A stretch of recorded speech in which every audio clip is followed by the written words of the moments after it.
Thank you. Thank you. Nice to be here. Yeah, it's fantastic to have you. So to hop right in, so what key lessons have you learned from previous Black Friday and Cyber Monday experiences?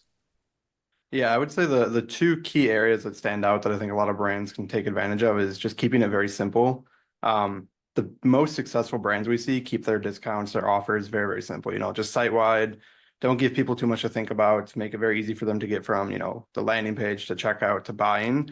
Kind of remove as much friction as you can, coupon codes, all of that. I'm a big fan of like Black Friday offers just being straight site wide. Don't give them a coupon code. A lot of people, if you give it, especially if you email it to them, they got to go back to the email, they forget it. They get, their kid comes up to them, they lose track. Now you've lost your sale. The other piece is like a lot of times merch or what we see with brands is their evergreen content, like their ads, their landing pages, all that actually performs a lot better than the stuff that they spend 6, 8 weeks developing. So I would say like especially if you're a brand that's trying to push into 7, 8 figures, just keep it very simple. Like do some ads, do a little bit of this, but like don't put all of your time and your effort into creating all these new ads and all these new landing pages. 9 times out of 10, what you had working before is going to be what works now. Just change the messaging a little bit. And would you say just put more money behind it? Yeah, just put more money behind it. Don't change your strategy. I see a lot of brands where they try to like change their strategy last minute and they're like, oh, we're gonna test a new campaign, we're gonna do all this. Just find what was working before and just put more money behind it. And then, that's typically the best thing that you can do as you're scaling. I love the idea of simplicity. Oftentimes, I mean, I think in many ways that's kind of like life, but especially in business, we try to think things are, this is so crazy and I need to make sure I stand out and I have to do it's like, no, just keep it simple. Just do things the right Absolutely. way. If it was Yeah. working, just do more of what's working, you know? Yeah. You don't have to complicate it just to fit in with everybody else. Yeah, yeah. Maybe not complicating things literally is the way to stand out. Um, Absolutely. so which strategies did you change this year compared to, let's say, other years based on your historical learnings and findings? Yeah, so one that we really doubled into was just keeping it simple. So most of our brands, we didn't develop like landing pages. We did some Black Friday ads, but a lot of it is just like, what were we doing or what did we see that, worked over the last 6 months? We did a lot of our testing, January through probably September. What worked really, really well there, and how can we double down on like what worked well and then apply it to Black Friday? If there was a certain angle or if we found a certain creator that worked really well, let's just get more content from them. Let's double down on that angle. Mhm. And then the other piece is just doing more. I know we just talked about keeping it simple, but especially with email, for example, a lot of brands are so scared to send emails.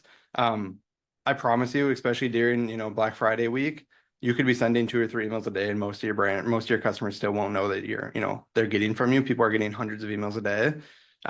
So you want to make sure that you're kind of staying up in front and people are aware of what you're doing. Like don't be afraid to send more and do more. Um, just Mhm. just monitor your metrics, monitor your open rate, your unsubscribe rates, make sure you're sending relevant stuff that people are engaging with.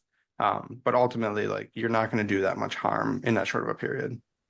It's also interesting is that people are in the mindset during Black Friday of like, oh, I'm about to be bombarded by all these deals. Mhm. So it's like it's okay, when I was doing a bunch of cold calling, everybody hates cold calls. Like not many people are like, oh, I'm so happy that you just called me out of the blue, Mr. Random Person. Not too many people like that. But if you're in a conference and you walk up to a random person, you say, hey, I'm so and so. What do you do? Nice to meet you. They're much more in the mindset of like, oh, I'm here to meet random people. So it's like, it's Yeah, they, okay. they have So, that attitude that they're ready to be pitched, or especially with a lot of people, they want to be sold to. Like they want to know what is your best offer. They're subscribed to your list, they visited your website. Give them a reason to come back and buy, and like make sure that everybody sees that. Another piece that we did a lot differently this year is we did a lot of like VIP sales. So like people that have purchased over the last year, like let's give them something special, something exclusive to try to reward them and get them to come back and buy again. Those are the people, if we get them to buy twice, getting the second sale often is the hardest for a brand. Once you get that second sale, they turn a lot more into brand loyalists. hmm, that's amazing. I remember hearing the guy who does bar rescue. He was talking about a certain tactic that he used for restaurants about, give them a discount on the like the Yeah. first meal, and then, give them a free dessert by the third, because he knew his metrics. If they come to the restaurant, the 3 times, they're going to come 100 times, Right. You so got to get them in. exactly, exactly. So what do you think a thing that brands should know and understand about bringing in new customers during this time of year? What would stick out to you? Yeah, a lot of times the customers that you bring in, especially in November, they're going to cost more to bring in. Everybody knows that they expect that. But what we found year over year is the customers we bring in November have the highest LTV. So they're the people that are coming back and they're buying more throughout the year. They're spending more money. They're coming back next Black Friday and buying again. So especially if you have a subscription brand or if you have a brand where it's like CPG or supplements, be okay. Like make sure you understand what your LTV is so that you can kind of analyze that and understand we can pay X amount more for these customers because now that they're coming in during this period, we know customers we acquire in November are worth, maybe 2 or 3 times more than a standard customer. You can get more aggressive with your acquisition and in your cash flow at that point. What do you think it is about that time of year, or maybe that attracts customers who are going to have a higher LTV? I think it's just the mindset that you capture people in. Especially we have some brands where we try to get multiple purchases in November. So, if they purchase in the first week or two, like we'll do new product launches in the first week or two. And then towards the end of the month, we hit them with another offer. They purchased based off of the new product. Let's get them to buy again. And now we're at that third purchase already.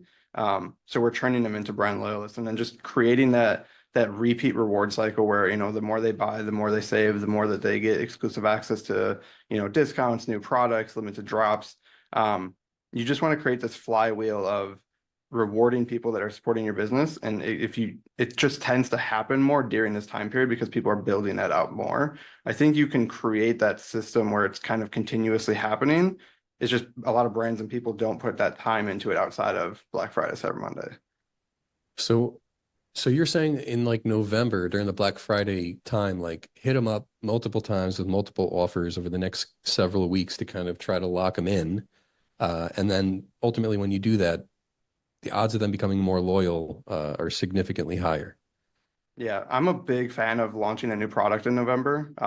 So if you can launch a new product in the first week or two of November and, just wait to start your Black Friday sale, like wait to do all the sale and the promos, just get people to buy that new product, that the exciting new product, like make that part of your Black Friday promo Mm. and then wait to launch Black Friday, Cyber Monday until, the 18th or the 24th, somewhere in that time period. So you're a little bit delayed, but you're still getting people to buy and you're getting people excited because it's something new and fresh. And now when there's this promo, they don't want to miss out on, 20, 30% off. They're more likely to buy again.